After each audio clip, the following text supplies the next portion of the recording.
The night of March 9, 1945 began like countless others in wartime Tokyo, dark, anxious, and cold. The air raid sirens had wailed so many times before that people barely flinched anymore. But that night, something felt different. In the distance, faint rumbles echoed, not thunder, but the deep rhythmic growl of hundreds of engines crossing the Pacific sky. At 10:30 p.m., the first formation of B-29 superfortresses appeared like phantoms above the city. They flew lower than usual, their bomb bays open, their wings glinting with the reflection of Tokyo Bay far below. Inside the lead plane, pilot Captain Robert Morgan gripped the controls, sweat glistening on his forehead despite the icy altitude. He knew this mission was unlike any before. There were no high-altitude precision strikes this time, no pinprick targets. Tonight's objective was simple, brutal, and absolute: erase Tokyo.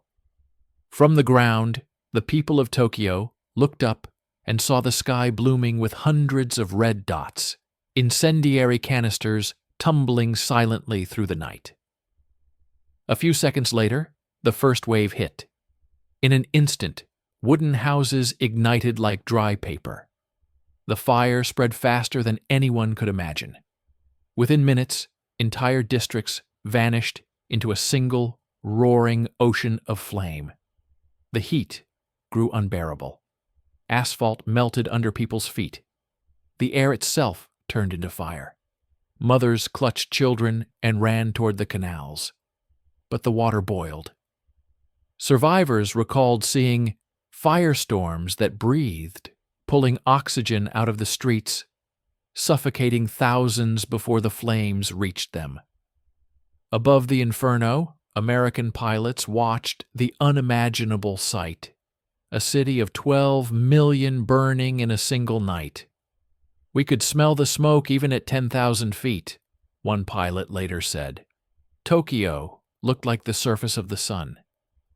It was Operation Meeting House, the single deadliest air raid in human history. Over 100,000 people died within hours, more than in Hiroshima or Nagasaki. Japan, for the first time, saw that no fortress, no city, and no emperor could protect them from the firestorm of modern war. But the real question, the one historians still struggle to answer, is why it happened this way. Why did the United States abandon its doctrine of precision bombing, a supposedly moral, surgical form of warfare, and turn instead to total annihilation? Why did General Curtis LeMay, the man behind the mission, believe that the only path to victory was through the destruction of Japan's cities and civilians? And how did this single night of fire change not only the war, but the very rules of warfare forever? In the ashes of Tokyo's ruins, something shifted in the world's understanding of power, morality, and survival. The flames of 1945 didn't just consume a city. They forged a new kind of warfare, one that blurred the line between soldier and civilian, victory and atrocity. This is the story of that night, how it came to be, what it meant, and why Japan never saw it coming. A story of strategy and desperation, of technology and terror, of men who believed that the only way to end a war was to burn their enemy's heart to the ground. As dawn rose over the smoldering ruins, Tokyo was silent. Smoke curled into the pale sky like the ghosts of a million lost voices. And from that silence emerged the haunting question that still echoes through history. Was it victory or vengeance? By early 1945, the Pacific War had entered its final desperate phase.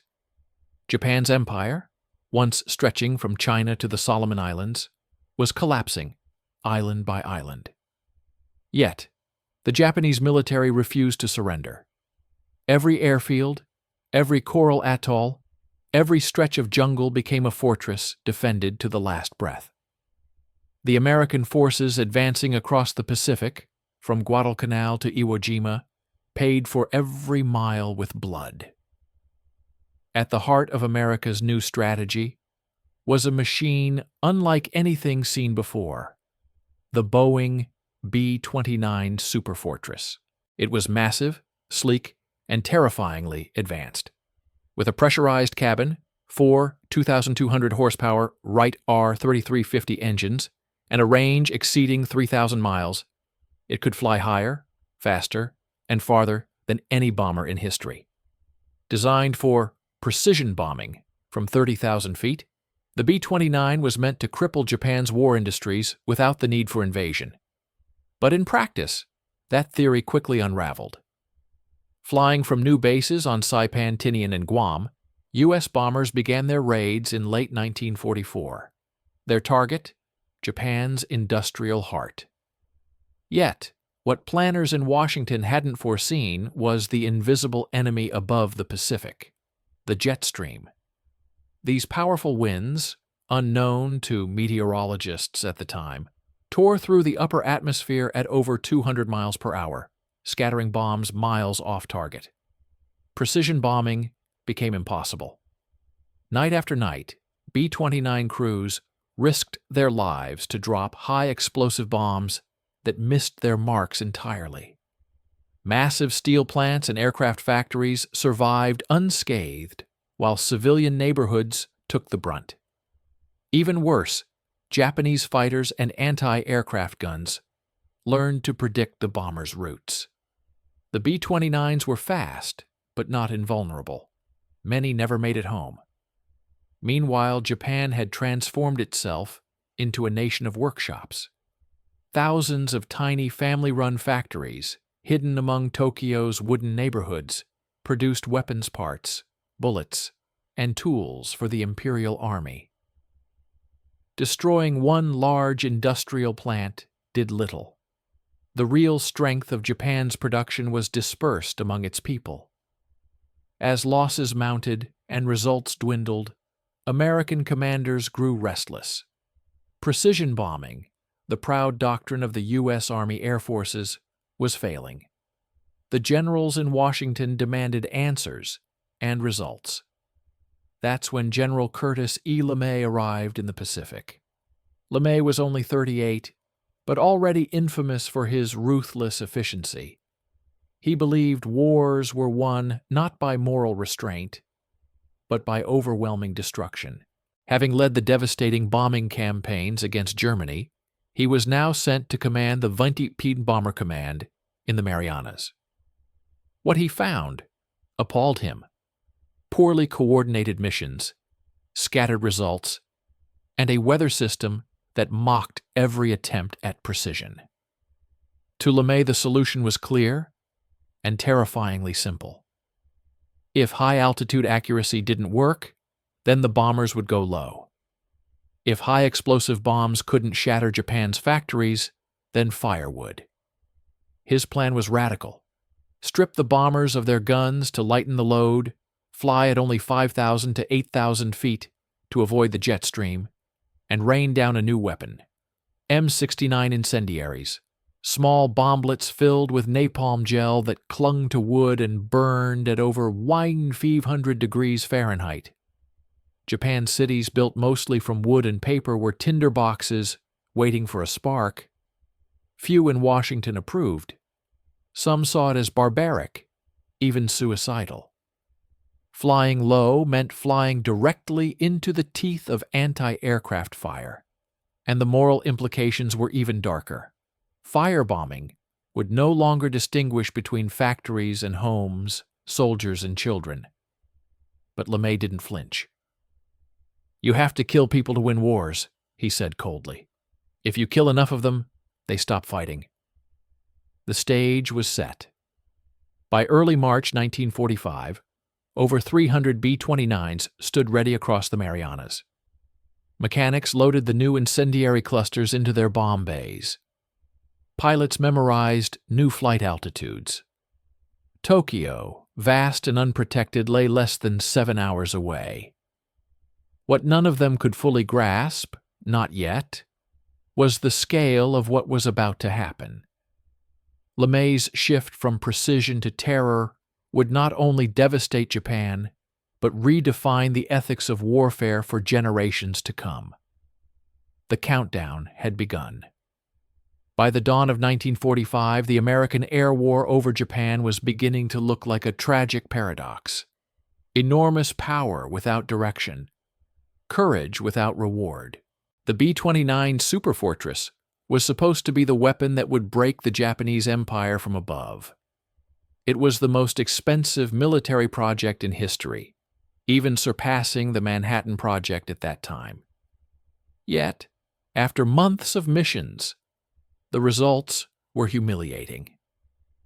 The bombers returned with empty bays and the same unanswered question. How do you destroy a nation that refuses to die? The pilots called Japan the invisible target. They would fly 10, sometimes 12 hours from the islands of Tinian or Guam, climbing high into freezing air, only to find their bomb sites useless. The mighty Norden bomb site, praised as capable of dropping a bomb into a pickle barrel, became an object of bitter jokes among the crews.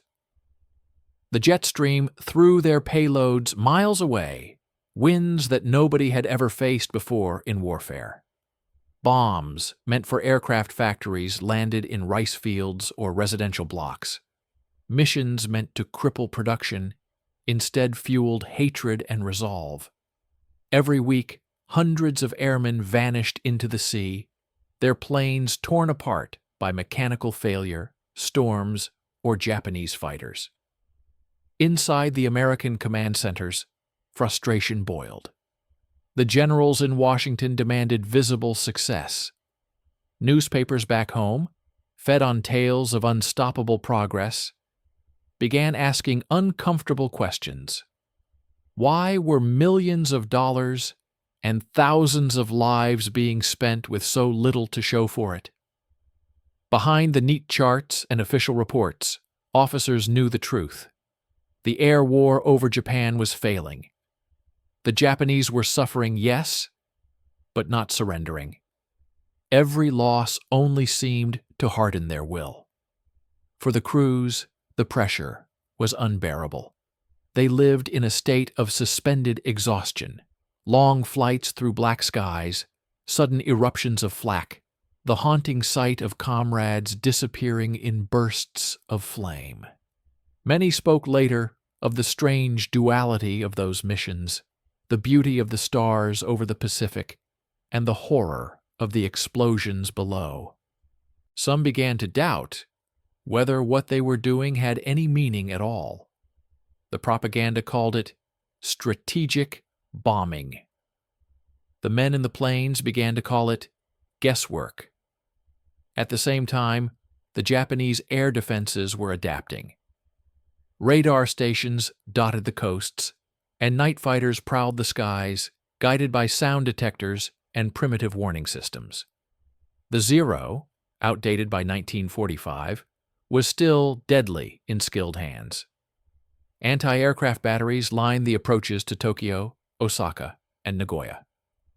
The American bombers, once considered untouchable, now fell by the dozens. In one January mission over Kobe, nearly 1/5 of the formation was lost. Survivors reported seeing whole squadrons vanish in sheets of flame, while others limped home with engines shot out, their fuselages riddled like sieves. Each failure pushed the Americans deeper into desperation. Commanders experimented with radar-guided bombing through clouds. They dropped leaflets urging surrender. They even considered deploying paratroopers to mark targets with flares. Nothing worked. Japan's war machine, decentralized and hidden among civilians, refused to collapse. For every burned building, 10 more workshops took its place. Women and children hammered metal parts in basements. Priests melted temple bells to make bullets. It wasn't just an industrial network. It was a national will to endure. When General Curtis LeMay assumed command of the WWII Bomber Command, he inherited not victory, but chaos. Reports from his first weeks read like autopsies. No consistent results, losses unacceptable, crew morale declining. LeMay was not a sentimental man. He spoke little, chewed cigars constantly, and believed in arithmetic more than emotion. He studied every mission record, every film. He began calling in his officers, demanding explanations, stripping away excuses. Why were the bombs missing? Why were the losses so high? Why was Tokyo still standing? To LeMay, every answer sounded like a lie designed to protect pride. "Gentlemen," he said in one closed meeting, "we're fighting this war the wrong way." His tone was flat, but his meaning was clear. If the old methods didn't work, new ones would have to be invented, no matter how dangerous, no matter how brutal. Still, even within his own ranks, there was fear. The American Air Force had built its identity around the doctrine of precision, around the idea that technology could make war humane. To abandon that doctrine felt like crossing a moral line. But to LeMay, morality was irrelevant if it prolonged the killing. Every day the war continued, more American boys died in the jungles of the Pacific. If burning Japan could end it sooner, then he would burn Japan. The logic was chilling and effective. By February 1945, the crisis had reached a breaking point. The B-29 crews were weary, the public impatient, the Japanese defiant. Somewhere over the Pacific, the next evolution of warfare was taking shape.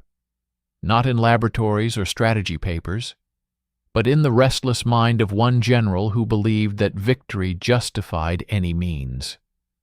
Soon, the bomb bays would be loaded not with explosives designed to shatter concrete, but with canisters designed to devour cities. The mission planners would call it area bombing. The world would later call it something else: the birth of total destruction.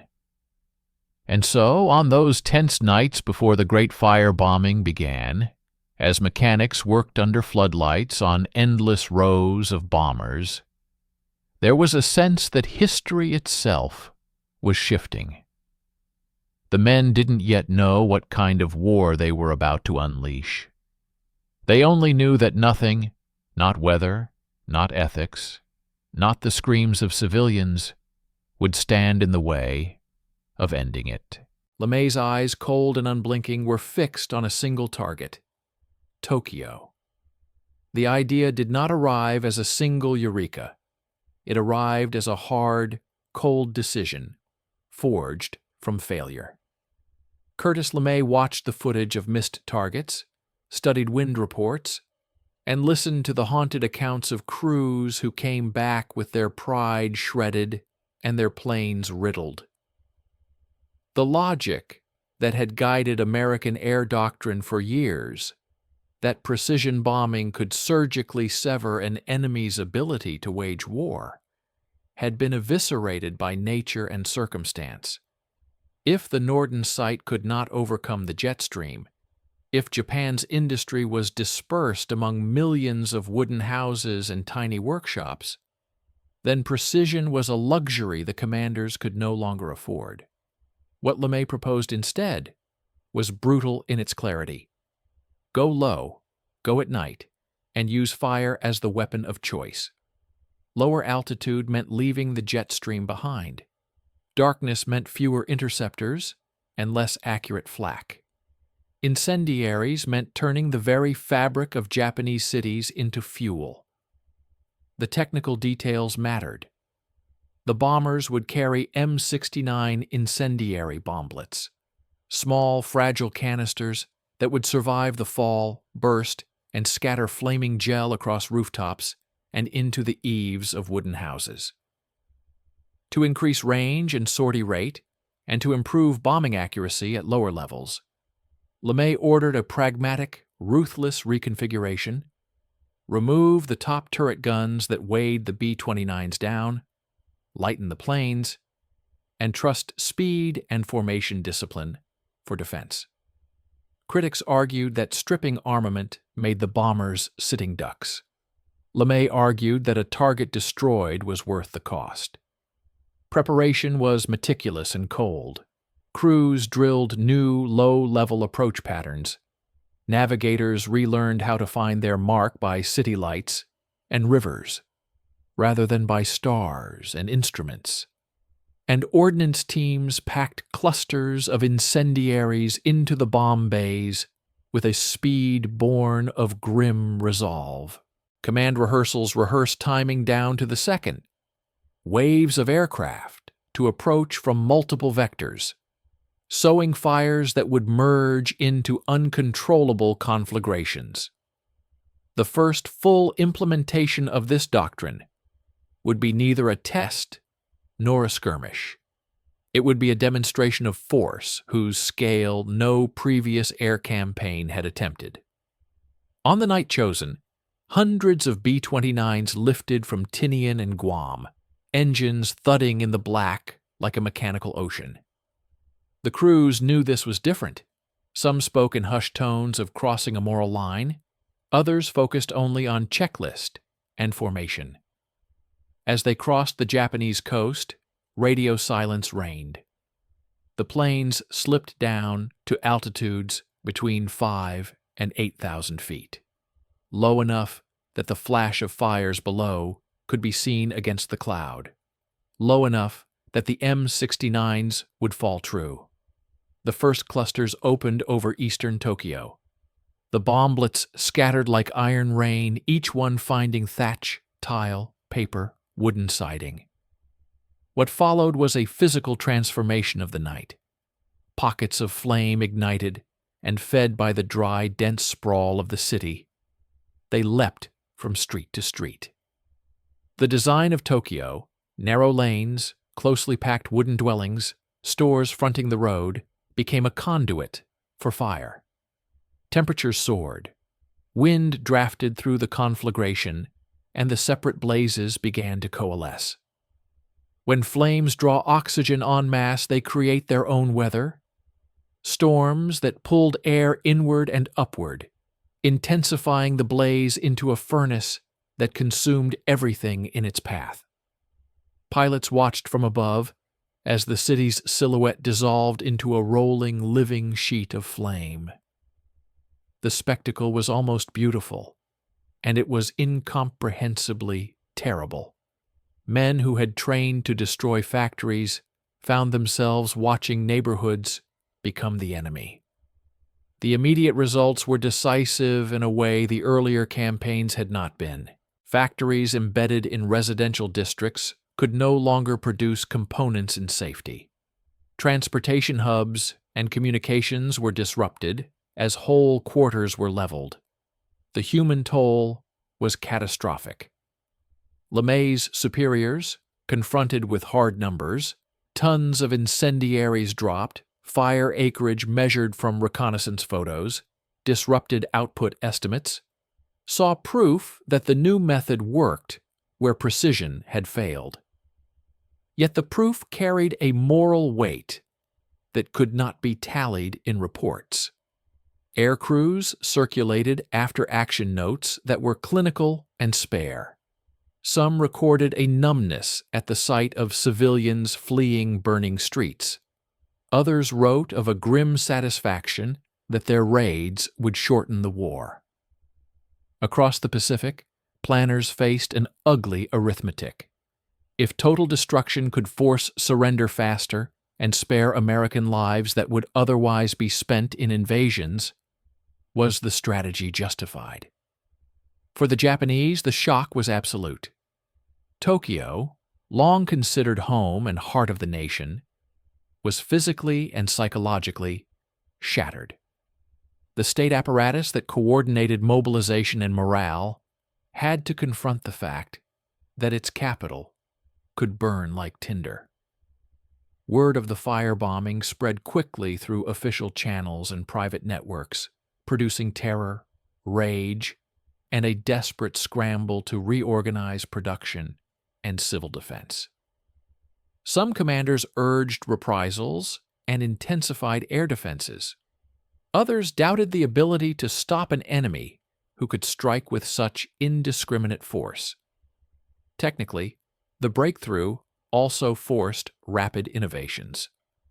Civil defense doctrines shifted toward evacuations and dispersal, camouflage, fire breaks, and the removal of combustible materials were hastily attempted.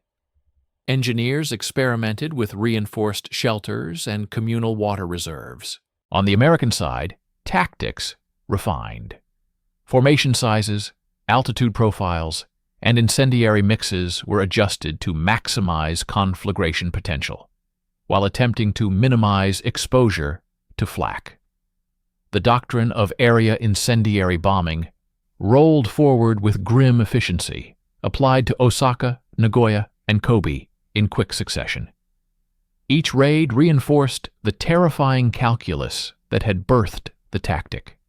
Strategic effect measured in devastated square miles and plummeting industrial throughput. Moral cost measured in civilian lives and the erosion of a long-standing taboo against targeting population centers so comprehensively. In the crucible of those months, air power had been remade, no longer merely a tool to hit military targets, but an instrument capable of breaking a nation's will by fire. The breakthrough achieved its immediate objective, but it also left a scar on the conscience of commanders and crews alike, a question that would echo long after the smoke cleared. Once you discover how to burn a city from the sky, how do you live with what you have learned? The firebombing campaign's immediate outcome was ruthlessly clear. Cities that had once seemed permanent were suddenly fragile, their night skies smeared with the orange scars of destruction. In the weeks that followed the Tokyo raid, the U.S. WWII Bomber Command repeated the formula across Japan's great urban centers. Osaka, Nagoya, and Kobe suffered raids that echoed the horrors seen over Tokyo, waves of incendiaries turning wooden neighborhoods into infernos, civilian populations displaced by the hundreds of thousands, transportation arteries severed, and small workshops that had been the backbone of dispersed manufacturing reduced to ash. The tactical metrics that American planners craved were achieved. Reconnaissance photos showed contiguous swaths of ruin where factories and housing had been interwoven. Rail yards and docks were interrupted, communications hampered, and industrial throughput plummeted. Where precision bombing had delivered scattershot results, area incendiary attacks produced measurable, immediate degradation of Japan's capacity to continue the war at previous tempo. When the war finally ended in August 1945, the smoke over Japan's cities had barely faded. From the air, the islands looked like maps drawn in ash. Tokyo, Nagoya, Osaka, and Kobe were unrecognizable. Streets once dense with homes and markets had turned into pale grids of rubble. For months, the smell of burnt wood and flesh lingered in the air, a scent so pervasive that even the rain seemed to carry it. Japan had surrendered, the emperor had spoken, and the world tried to convince itself that peace had been restored. But beneath the surface, the firebombing campaign had ignited questions that would burn far longer than the flames themselves. General Curtis LeMay returned home, hailed as a hero, a man who had helped shorten the war. Yet he knew that his legacy was double-edged. He would later admit, with the bluntness that defined him, if we'd lost the war, we'd all have been prosecuted as war criminals. It was not false humility.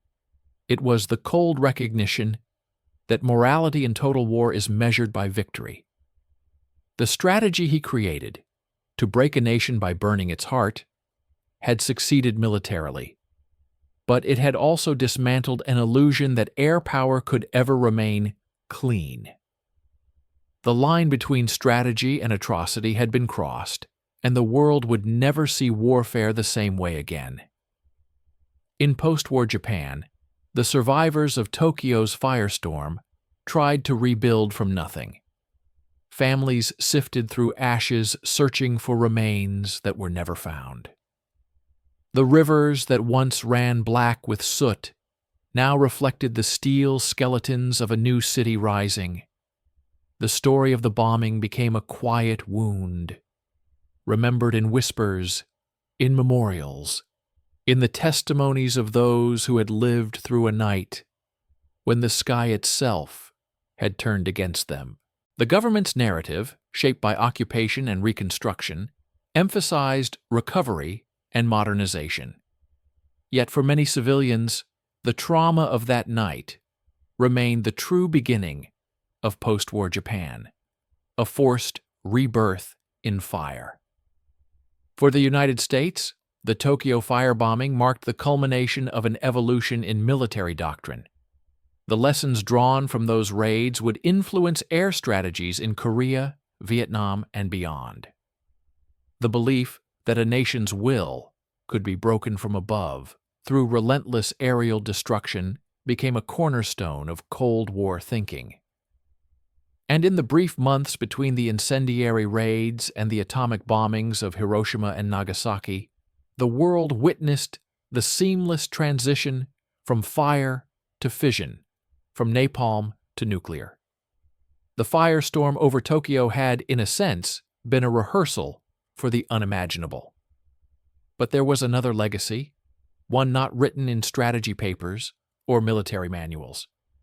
It was the haunting realization that innovation in warfare often walks hand in hand with moral erosion. The same ingenuity that created the B-29, a marvel of engineering, was turned toward perfecting destruction. The scientists who formulated napalm had imagined it as a tool for precision strikes, not for engulfing cities. And the pilots, many barely 20 years old, had to live with the knowledge that their missions had erased entire neighborhoods of civilians whose names they would never know. They were not monsters. They were men following orders in a system that rewarded results over conscience. In time, historians would debate whether the firebombing was necessary, whether Japan might have surrendered without it. Some argued it saved lives by avoiding a land invasion that could have killed millions. Others insisted it was a moral catastrophe disguised as strategy, the moment when the victors began to mirror the very ruthlessness they claimed to oppose. Both views carry truth, and both are incomplete. War resists simple judgments. It exposes the limits of human reason under the weight of fear, vengeance, and survival. Today, Tokyo stands as one of the most advanced cities on Earth, its neon towers and bullet trains erasing almost every visible trace of 1945. Yet if you walk through the narrow streets of Sumida or Asakusa and find the small memorials hidden between modern buildings, you can still feel the echo of that night, the wind that once fed the flames, the silence that followed. The survivors' voices, frail but unbroken, remind us that progress is often built atop ruins, and that every shining skyline casts a long shadow.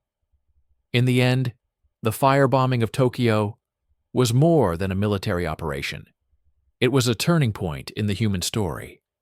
The moment when technology outran morality, when victory blurred with vengeance, and when the future of warfare became inseparable from the destruction of cities. It forced the world to confront a truth it still struggles to accept, that in the pursuit of peace, humanity is capable of burning its own soul. And perhaps That is the final legacy of that night, that the flames of Tokyo did not merely consume a city, but illuminated the darkest corners of what human beings will do when they decide that winning is worth any cost. Yet the victories on paper came with heavy, ambiguous costs. The human toll was staggering and complex. Estimates later placed civilian casualties from the campaign in the hundreds of thousands. Whole social networks, neighborhoods, guilds, and communities were erased. Survivors bore not only burns and trauma, but also the collapse of basic services: water, food distribution, medical care. Epidemics and hunger followed the smoke. At the same time, the shock inflicted upon the Japanese leadership was profound. The visible destruction of the capital and other major cities undermined propaganda themes of invulnerability and divine protection. It accelerated debates within the inner circles of the military and government about the feasibility of holding out versus seeking terms. For American strategists, those fractures in morale, combined with disrupted supply and production chains, constituted the strategic payoff LeMay had promised: a quicker path to surrender with fewer projected Allied casualties than a full-scale invasion. But the campaign also exposed tactical and moral mistakes that would haunt both sides. Logistically, the reliance on low-level night runs made B-29s vulnerable in ways planners initially underestimated. Although removing defensive turrets increased speed and range, it also increased exposure to concentrated anti-aircraft fire, especially near urban flak belts. Mechanical reliability of the R-3350 engines, already pushed hard by high sortie rates, took a toll, contributing to losses that tempered the strategic gains. In some raids, confusion in timing and approach allowed fires to be more localized than intended, leaving intact pockets of production and complicating the hoped-for 1-2 punch of destruction and surrender. The moral questions were sharper and less quantifiable. Within the American public and military, there were voices of unease. Critics argued that deliberately targeting dense civilian districts crossed a line and set a dangerous precedent. Apologists pointed to the brutal calculus of wartime decision-making, claiming that hastening the war's end saved more lives overall, including Allied ground forces poised for invasion. Historians and ethicists since have wrestled with this trade-off, whether the ends justified the means, and whether the shift to area incendiary bombing represented a necessary adaptation or a moral descent. For Japanese society, the legacy was profound and traumatic. Centuries-old neighborhoods, temples, and cultural artifacts were consumed. The psychological effect of cities burning, of whole families lost in a single night, altered the national psyche and created generational scars. Adversaries adapted. Japan began hastily reorganizing production, dispersing workshops, and moving critical industries underground where possible. Civil defense improved in some areas. Evacuation plans, blackout protocols, and rudimentary firefighting brigades tried to mitigate the damage. Yet the speed and scale of the incendiary raids often outpaced these responses. On the Allied side, the apparent effectiveness of the tactic influenced later strategic thinking about air power's role in compelling surrender. The raids provided grim evidence that air campaigns, if ruthlessly executed, could shape the political will of nations independent of ground operations. That lesson would echo into post-war doctrines and chillingly into considerations about the use of nuclear weapons as instruments of final coercion. There were individual stories among the ruin that complicated tidy narratives of victory. Some communities, having lost everything, displayed acts of mutual aid and resilience, neighbors sharing scarce food, clandestine clinics, treating burns by candlelight, musicians and storytellers preserving memory through oral testimony. Conversely, instances of lawlessness and despair, looting, collapse of civic order in certain zones, underscored how quickly social fabric could fray when the state's protective capacities failed. For servicemen who had flown the missions, the aftermath brought conflicted emotions. Pride that their efforts materially weakened the enemy, guilt over the scale of civilian suffering, numbing rationalizations that framed their actions as regrettable but necessary.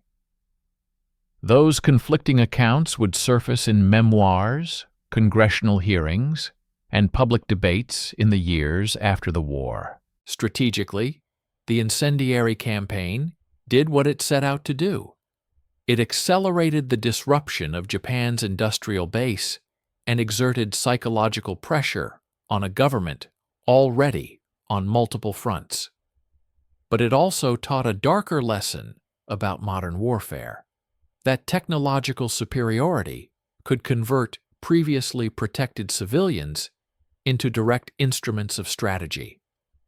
The boundaries between combatant and non-combatant blurred in cities of wood and paper, and the cost of exposure to modern air power became tragically apparent.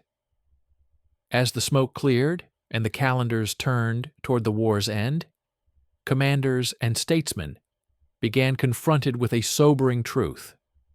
Victory had been purchased at a price that would ripple through international law, ethics, and memory for decades to come.